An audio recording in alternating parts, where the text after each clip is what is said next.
Mobile চুরিকে কেন্দ্র করে গত রবিবার বিকাল ৩টায় লালমনিরহাটের হাতীবান্ধা উপজেলার বড়খাতা ইউনিয়নের ৩ নং ওয়ার্ডে দুই পক্ষের মধ্যে মারামারি হয়। এতে গুরুতর আহত হয়ে দুজন হাতীবান্ধা হাসপাতালে চিকিৎসাধীন রয়েছেন। তাদের মধ্যে সিকান্দার আলী ও সিকান্দার আলীর স্ত্রী দুজনেই গুরুতর আহত হন।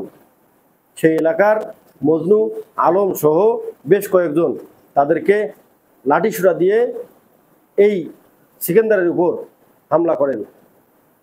এতে গুরুতর আহত হয়ে সেই সিকান্দার আলী এখনও হাতীবান্ধা স্বাস্থ্য কমপ্লেক্সে চিকিৎসাধীন রয়েছেন। সেই মারামারির একটা ভিডিও ক্লিপ আপনাদেরকে আমরা দেখানোর চেষ্টা করব। তার আগে একটু কথা বলে নেব সিকান্দার আলীর সঙ্গে। আসলে আমাদেরকে একটু জানাবেন কি নিয়ে মারামারি হয়েছে এবং কারা আপনাকে মারলো, একটু যদি বলেন।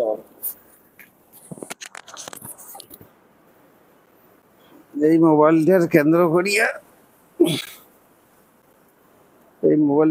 করিয়া বেশ কিছুদিন হইলো আমার মোবাইল উদ্ধার, আমার মোবাইল দেয় না।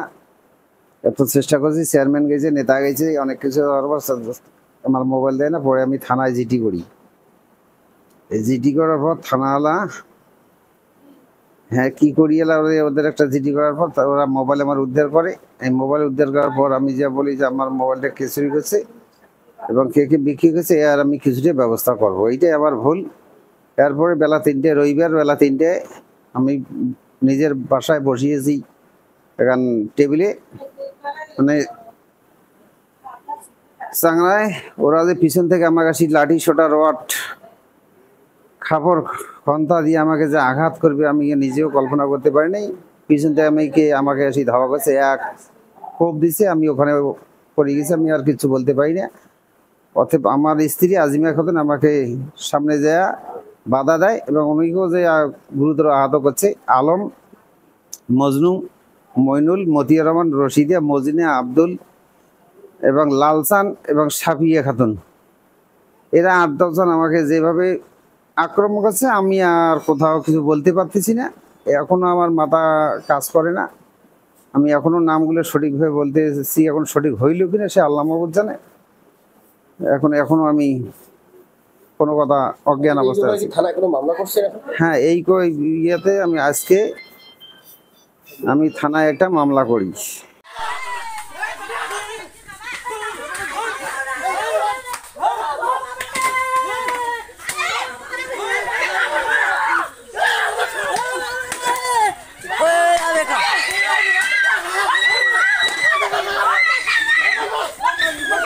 লালমনিরহাটের হাতীবান্ধা উপজেলার বড়খাতা ইউনিয়নের ৩ নং ওয়ার্ডে গত রবিবার বিকাল ৩টায় এমন মারামারির ঘটনা ঘটে।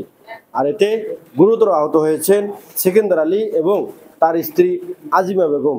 দুজনেই হাতীবান্ধা উপজেলা স্বাস্থ্য কমপ্লেক্সে চিকিৎসাধীন রয়েছেন। তবে এই ব্যাপারে একটি লিখিত অভিযোগ দিয়েছেন হাতীবান্ধা থানায়।